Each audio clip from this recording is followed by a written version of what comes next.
All right. Hello again. And yet again, our next speaker is already ready on the stage to take us on the next journey. Let's talk about him for a second and introduce him properly. As you can see on the screen already, on the stage is Robert Rosłonek.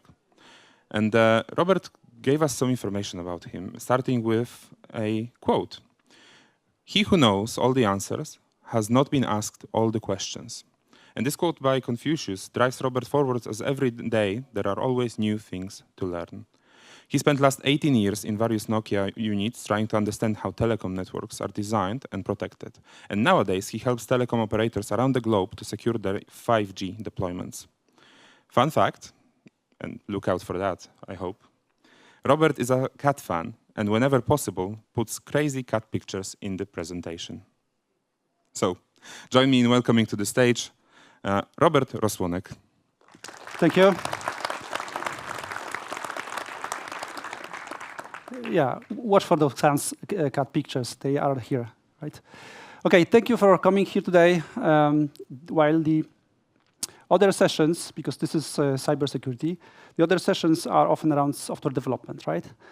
But this will give you a 10,000 feet view at the software, mainly forming a cellular network. I hope that after that session, you will no longer see your network operator or mobile network operator as a black hole, but rather as a cyber battleground. The session should take us around 45 minutes, and please reserve your question at the end. Okay? Let's go with that. But before we are actually jumping into the content, let me make some short question to you. Who from the audience thinks that his data traffic is actually being encrypted in his cellular network? Please raise your hand. Okay, not many, but we will need that positive thinking. What is the opposite? Who thinks the opposite is happening? That it's not encrypted, actually. Okay.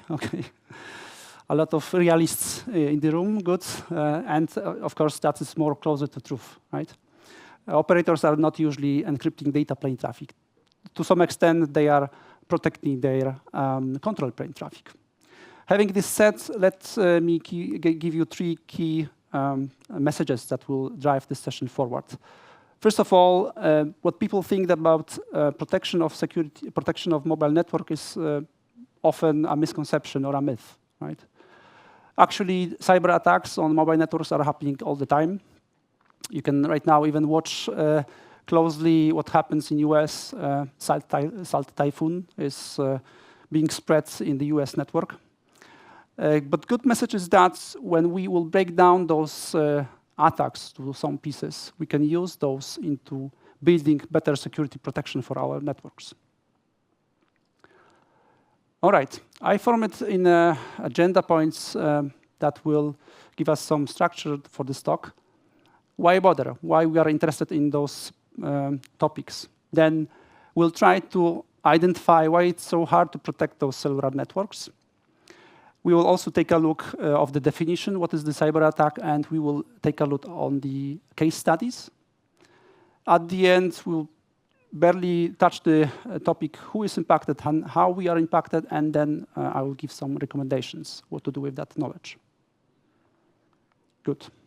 So this funny picture shows more or less what people think about the cellular network, right? It's very peaceful. People are connecting to each other with one kind of wire, right? After selecting a tone, after 3 beeps, they are connected, right? So simple, what can go wrong? But more closer to truth is that kind of cartoon picture.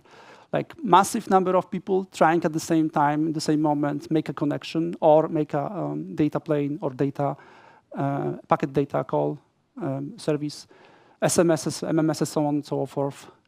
While as well, multiple number or multiple devices, types of devices are trying to connect as well. Be it your new fancy car that has a SIM card built in because it needs it for making emergency calls. Be it your vending machine that you are using in the office, right? Being even a credit card reader that you are using every day, making a shopping in your grocery store, right? Everything is there. And every element, or most of the elements, those are not static. People are moving.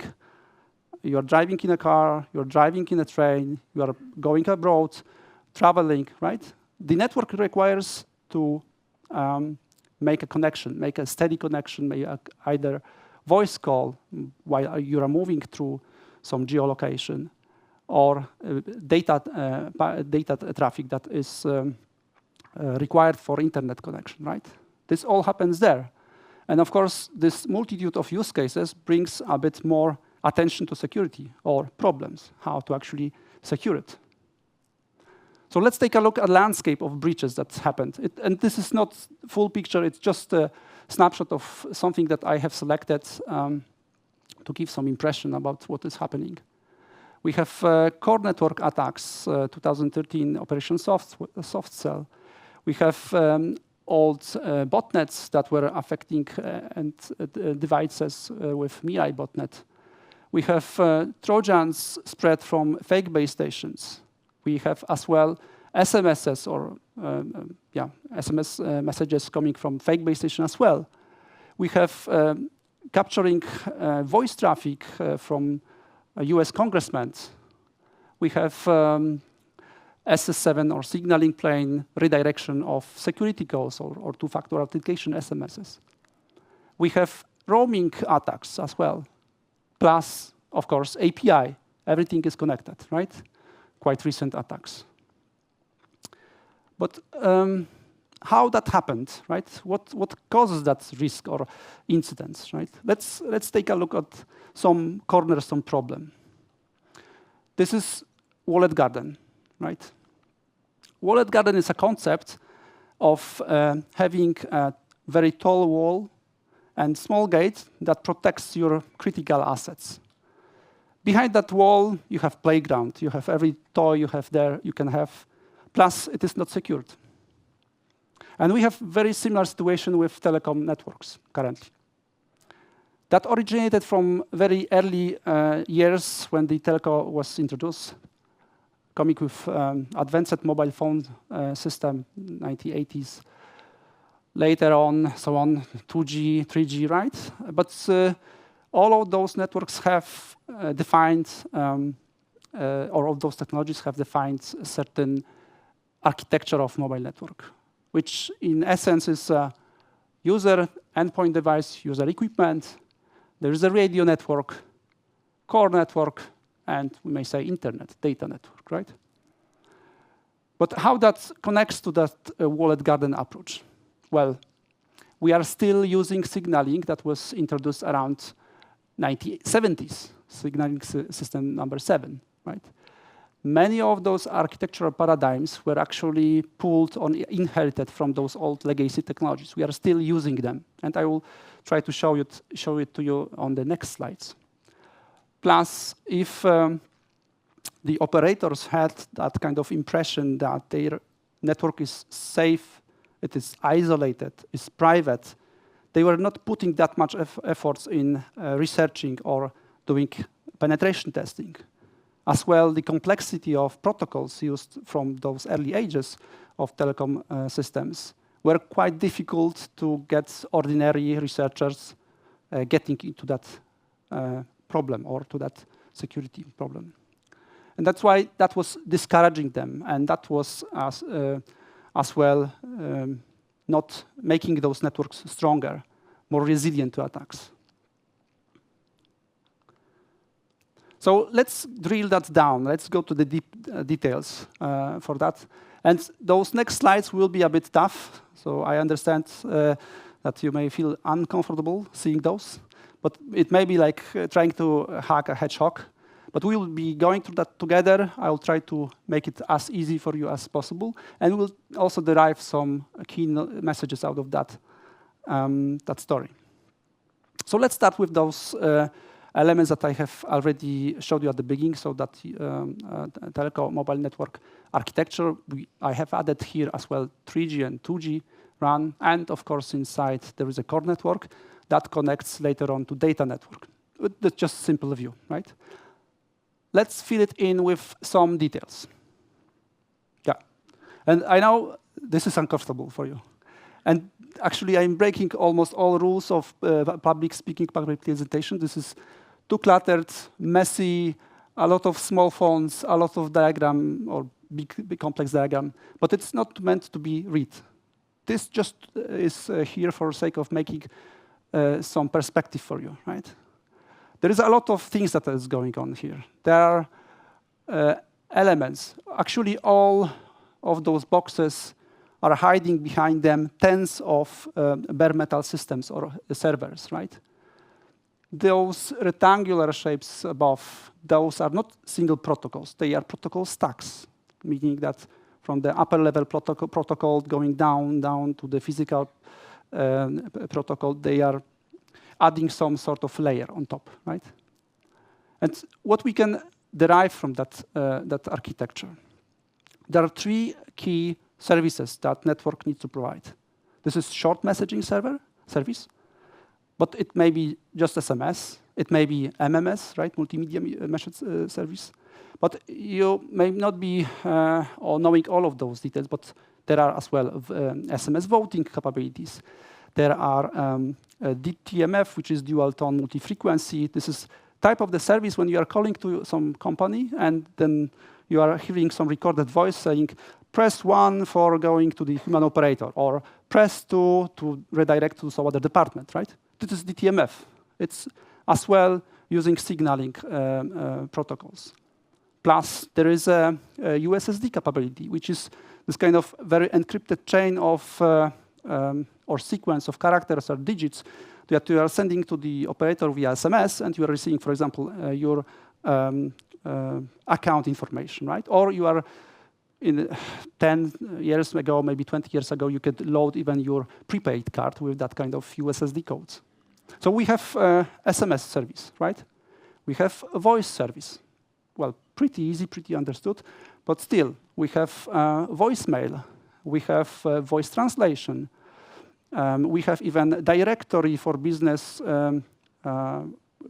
corporate functions that corporations that are showing you the name of the company while they are calling you, right? This is also paid feature, right? And the last one is data. That means access to the internet. Of course, it's just internet. It's making connection between your user equipment and the internet gateway outside. But it as well requires certain charging, requires certain billing. It is giving you some kind of limits, constraints, after which you are dropped to some kind of low bandwidth account or a bandwidth charge, and so on and so forth, right? Let's take a look at LTE. Still, to make you more comfortable, still we have core internet data network. We have some radio elements over here, right? But this time, let's focus on some other aspect of telecom network, which is essentially split between control plane and user plane functions. This is relating to the question that I have asked you at the beginning. This blue dotted line shows the data plane.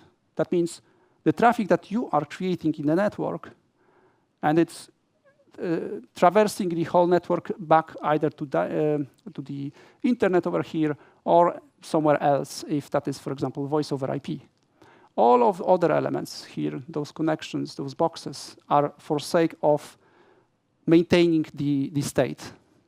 This is control plane, which is sometimes referred as signaling as well.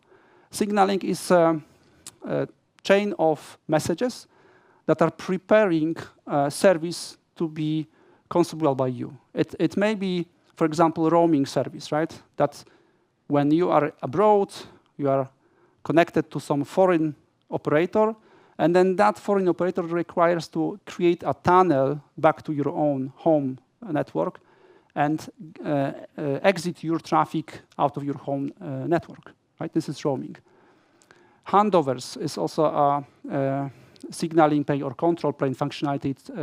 It goes with radio network. When you are moving fast, or actually moving in any case, the user equipment switches from the original base station and tries to switch to another base station. But how it can know where you are moving, right?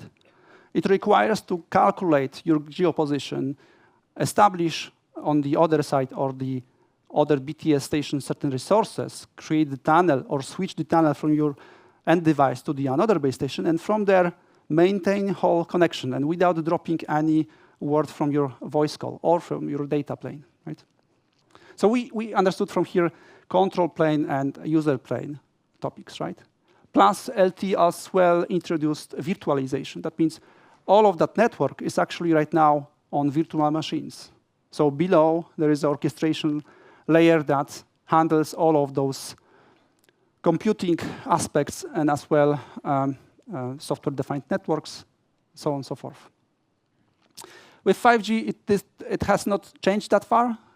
Well, of course, it had a better bandwidth, some changes in the architecture, distributed core, for example, distributed RAN, for example, changes in the core network, creating this SBA, service-based architecture, and so on. But ultimately, the services are still supported. All of those legacy services are there, right? One maybe point as well to identify is that with 5G, there came containerization, right? So instead of virtual machines, we have containers, container management system, which essentially is Kubernetes behind the hood. Okay. Enough those detailed diagrams. We think that we have some understanding of the network, right? We may start breaking some stuff, testing, and so on. Or let's make a reality check. Let's start with LT, right? We have this familiar picture of user equipment, radio network, core, internet, right? Let's add additional technologies. Because in reality, you are not having only one LT core. You have actually some radios, and usually all those three still supported, right? On behind those network elements, the edge of that network is connected to the specific elements on 3G, 4G, and 5G. Those need to exchange the information about subscribers, the billing, charging, and care, or billing, charging mainly, and as well signaling that goes across those elements. But this is not enough. We do have as well the voice over LT, which is in essence a voice over IP in multiple different ways, whether it is voice over LT, voice over new radio, voice over 5G. We have management nodes that are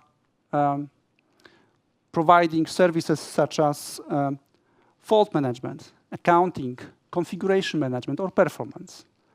We as well do have security stuff, boxes, firewalls, anti-DDoS, privileged access management solution, and so on, plus the management layer. Next, we have backbone. That means data center backbone, IP fabric, that are edge routers, but as well roaming providers such as GRX, IPX. Roaming is as well created the peering on the upper layer. So we are adding here roaming configuration and barely touching subscriber management system. That means the way how the system or the operator creates retail service for you, for your end customers, for his end customers. So quite a lot, right? And we are not dealing with the all IT stuff, IT equipment network that they may have, like all sorts of clouds, web pages, and so on. But that should give you some kind of indication where we are moving around the security, how to secure those particular elements, the technologies, and interconnections. So we already know some of the telecom parts, the architecture in which we are trying to make our attacks. Let's try to define them. And we'll do it in that way that maybe it may be complex from the first perspective, but we will do it starting somewhere and ending somewhere, right? So there is a start and end that should give us some kind of anchoring point. How we'll be doing it? We'll be doing it piece by piece, right? So or byte by byte, like eating an elephant. Good. What is the frame for defining attacks? And you can see similarities with cyber kill chain, MITRE attack, unified kill chain. I made it shorter just for sake of presentation, but it's still the essence is here. Let's start with reconnaissance, meaning we need to know what kind of targets we are trying to breach in. This is passive or active reconnaissance. It may start with Shodan searches. It may start with some kind of DNS queries. It may start with analyzing what kind of web pages the operator do have, right? And by the way, you still can see a lot of those things in Shodan. They are still there. They are still visible. Next, initial access. So that means the adversary or attacker have found or has enough information about the threat or target, sorry, and he starts to creating payloads for exploiting, getting first breach, and then going to the next stage, which is elevation of privileges and persistence. So he needs to move his privileges up, so to create certain backdoors or hijack other parts of the system, and then hide in the system. That means if any attacker will, if any other administrator will try to search through the data that the system collects, yeah, it will be basically not visible at the beginning. And of course, it requires to maintain access while the system reboots. Almost last part, network propagation. When the attacker is in a given network host, it tries to find other routes from the network element. In a telco world, we do have mostly Linux or Unix systems, right? And network propagation goes either via routing or via 3GPP interfaces, or it as well may go through container management system or virtual machine networking stack, right? And the last step is the realizing of the objectives. I will come to that later because I have dedicated slides, so I will not stop on that point. Good. Now, in many cases, such long attack and as well quite advanced is called APT, Advanced Persistent Threat. As well, it usually requires a lot of resources, and those are quite sophisticated attack groups that are actually performing such attacks. Let's take a look at attack vectors, right? This is 5G reference architecture, and it is based on ENISA research. We may have access via user equipment. It's not only the physical access or the access from the radio side. It may be some other stuff like Wi-Fi network. It can be from internet. 5G comes also with service-based architecture, which can be exploited in that way that there is API exchange with consumer and producer. They are exposing certain API with certain version, with certain authorization and authentication measures, and it can be as well exploited. We have API attacks, purely external API coming from network exposure functions. We may have weaknesses in the architecture of given network element. They are still built from libraries, from software that we already knew that may be faulty. And we have roaming scenarios between visited and home networks. We have a lot of attacks that are dealing with infrastructure. I mentioned about the container system, but here both Kubernetes and OpenStack, VMware systems are there, software-defined networking. That may have also their own weaknesses, the protocols, and certain entry points. Supply chain, most of the system requires some patching, some information coming from the other systems, so that also be attack vector. Good. In terms of the objectives, I'm calling it the crown jewels of the telecom operator. That is mostly CDRs, charging data records. And they are holding information, who you called, where you've been, or when the called party is, what kind of carrier, your equipment identifier, and so on. From first look, it may be harmless, right? But well, if you look closely what happens actually in Ukraine, a lot of missiles were targeted because of congested information of the phone calls. So every phone call creates, of course, maintains connection to the network. It's making a paging request back and forth between the base station and the network, in the network element. That means cell phone. And tracking those paging requests, the Russian army could identify, okay, there is 100 cell phones in the one single location. That is probably some kind of army squad, especially on the front line. Let's drop a bomb there, right? So it's getting serious in that case. As well, those charging information can be used for tracking very important persons. VIPs, it may be undercover agents, who they calling with where they are stationing right now. Signaling information can be used for redirecting SMSs, redirecting phone calls. That is especially the SMSs part are related to the two-factor authentication. Infiltration or impersonation, in many cases when the Chinese stakeholders are making some acquisitions, they are sending first the hackers, the cyber army to hack the target corporate or business to check what they have, what kind of assets do they have, and then use that for negotiations later on. Other crown jewels, it may be ransom, getting ransom with encrypting first the operator network. Wipers, this was actually also happening in Ukraine when the whole data center was wiped out by Russia, late 2023. SIM swapping as well, two-factor authentication if your card will be cloned or your IMEI stolen, IMSI stolen, then you can, the adversary can collect those SMSs, right? Get those SMSs.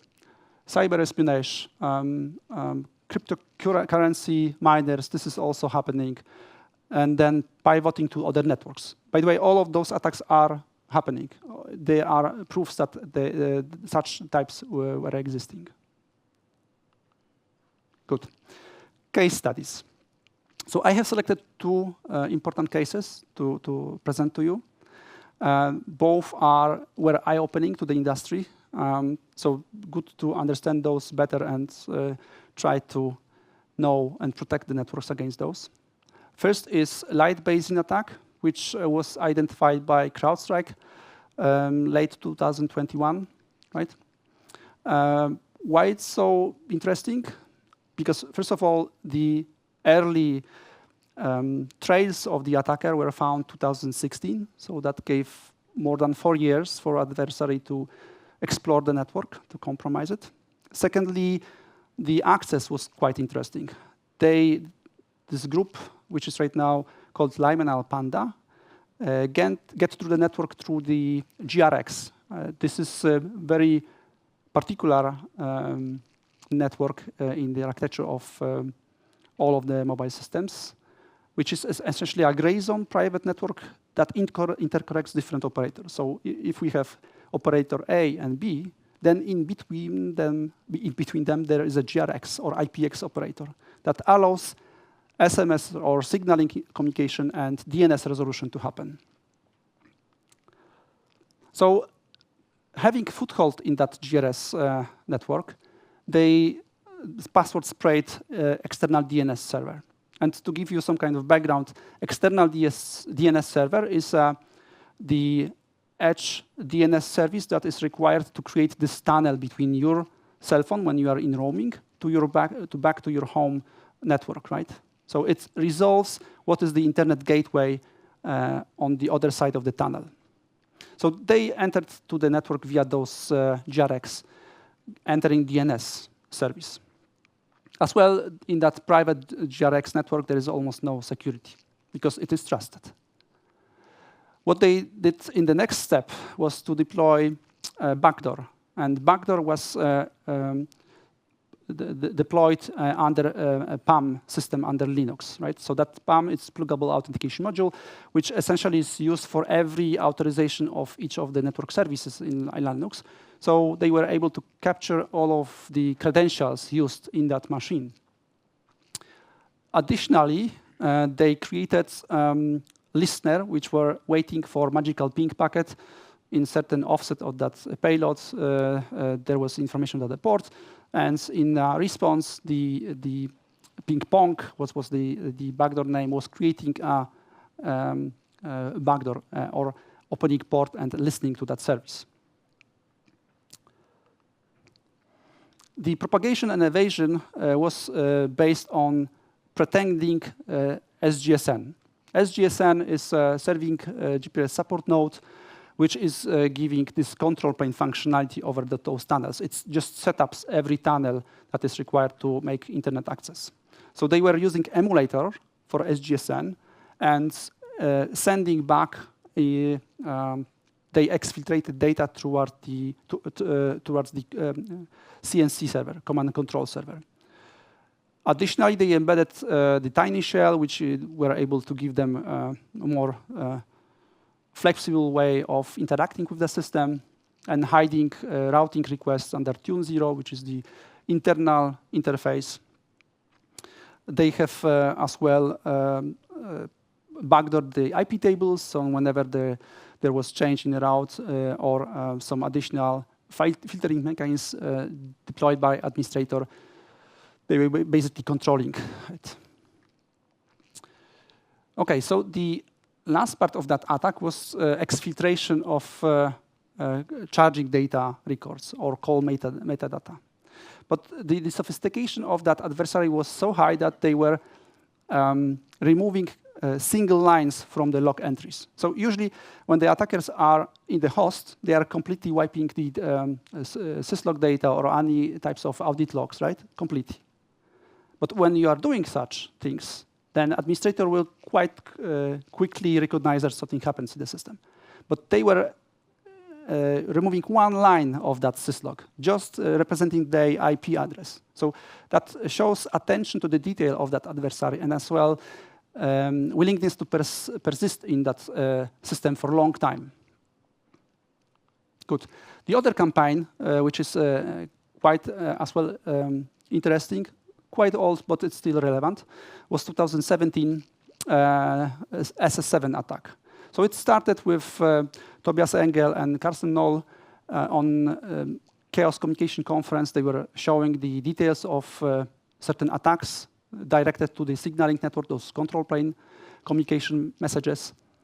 After a short time, Snowden as well showed that NSA using it for the people tracking. Ukrainian government was accusing Russians on using the same. Couple of years later, bam, there was an attack on the Telefonica Germany customers. The attack started with deploying malware on the endpoint devices. Usually that is cell phones or the modems with SIM cards, right? So that they were able to possess the initial authentication passwords for the bank accounts. They then hijacked the signaling system, which allowed them to redirect the SMS messages back to their cell phone, right, for second factor authentication. And they were able to collect all of the cash from those bank accounts. Yeah. Good. Who may be impacted? So I have prepared some kind of map diagram showing what kind of top attacks were happening last years and top APT groups interested directly to the telecom networks. So we have 2022 Lapsus team attacking T-Mobile networks in US. Blackbuster was encrypting, deploying ransomware basically on Dish network in US 2023. Sandstorm is responsible for this Russian attack on Ukraine. Kyivstar wiping the data center out. Plus, there are trails to NotPetya attack from their portfolio, we may say. Salt Typhoon actually happening right now. Many operators in US affected. We have APT41, which was responsible for the attacks related to the message tap. They were deploying tapping system or backdoor that were collecting all of the SMSs from given operator. We have a Gallium group, which are responsible for the operation soft cell or tainted love. We have Light Basin that I have talked in a moment before, affecting Asian operators, right? A lot of them specialize in telecom systems. Good. But if, or we should ask ourselves if we are impacted, right? We may think that, okay, we are calling to our friends or parents a couple of times in a week, right? Nothing harmless, right? But as I was explaining a moment before, our banks are using SMSs, right? For two-factor authentications. Our mail systems are using the same. Our vending machines, when you are showing your credit card for the vending machine, it is sending via GPRS or 3G. Same like grocery stores or your car that is having the SIM card embedded, right? So we are living in a digital world. It's very hard to opt out of those services. We are basically in it all together. So key recommendations at the end from that whole story. Don't take it for granted that when you are making calls, receiving SMS, or anyway interacting with a mobile service, it is secured. Not always, right? The attacks are happening. Even operators are paying ransomware to get the data back, right? We've seen that cases as well. They are even governmental national agencies are being hacked through the operator network, right? Lawful interceptions, other types of access from the agencies. Be cautious what you are doing there and how you are maintaining your data. Plus, if you can, when you'll be extending your mobile service, ask your operator what he is doing to secure his network and as well your data in that network. Okay. Having said that, that will conclude my session. Thank you very, very much. And we can, I think, open the Q&A part.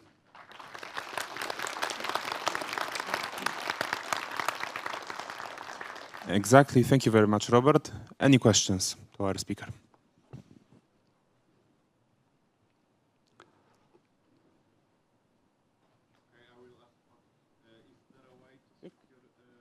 Just wait a second, please, for the microphone. Yes, my question was, is there a way to secure SS7 without just disabling it? Yes, so there are a couple of ways that actually are as well deployed.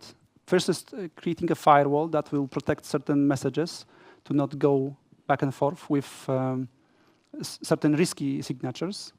The other way that were as well deployed was to validate trusted partners, right? Because before that attacks on the signaling plane, there was assumed trust between operators, between peering operators. Right now, they are more closely watching who they are allowing their service to, and as well restricting those API calls from SS7. So it is still valid. Yeah. Okay, we have another one.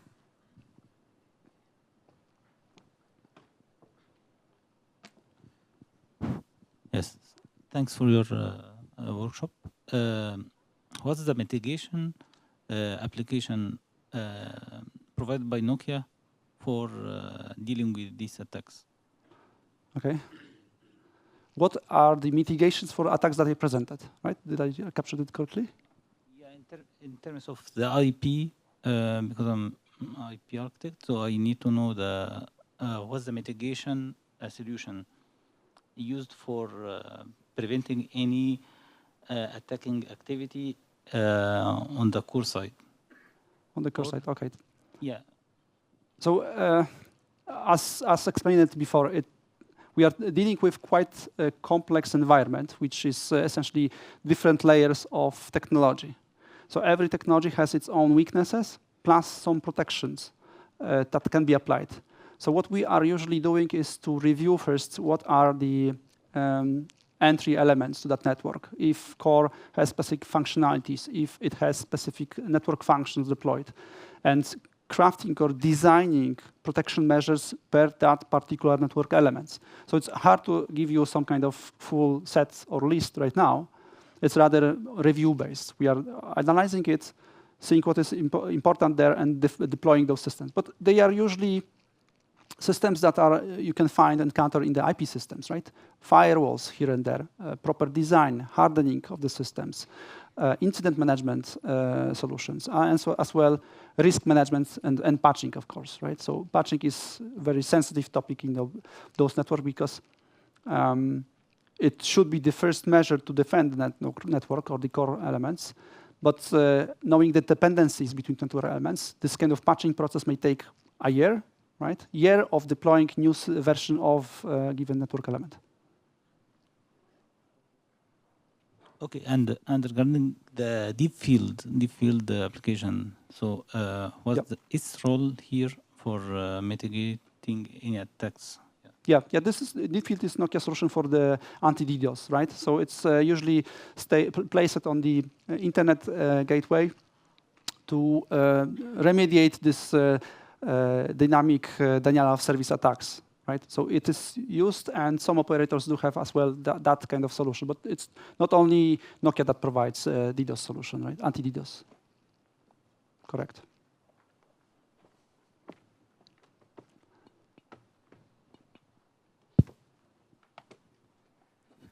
Thank you for the great presentation. I was wondering, what's your take on the security in terms of non-3GPP interworking function, non-3GPP access to the 5G, and well, if we will see more traffic going through the 5G architecture and the network, not the mobile related, but non-3GPP related.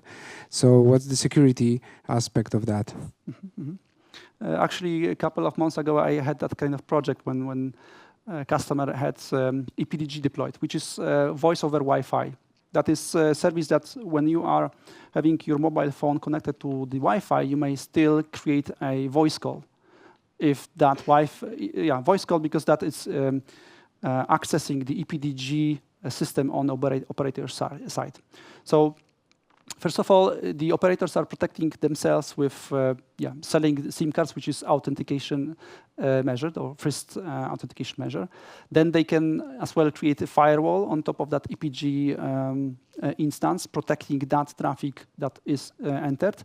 Plus, if we understand how this network element is built, and that is either virtual machine or the container, and below you have container management system, virtual machine management system, then you are protecting those stack from the top application side, middle layer, and the bottom side. So then hardening and patching it to the latest version is crucial, right? Right. I have also one question. Do you believe that apps that use end-to-end encryption is safer to make calls and SMS? Text messages? Yeah, definitely. If you are encrypting traffic, then at least nobody can see what is in the content of that part. But mind that in some of the cases, the encryption is broken down into the hop-by-hop situation. When your traffic goes out through a firewall, sometimes they are, like in some corporate use cases, they are terminating the TLS, for example, and then inspecting the content, and then wrapping it up against with the encryption from their end. So that you may also find in some cases quite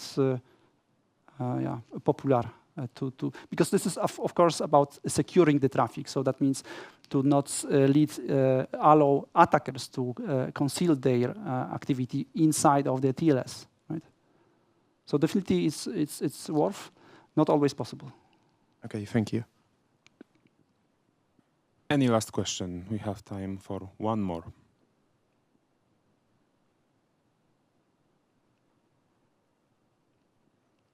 All right. Thank you for your questions, and thank you again, Robert, for your speech.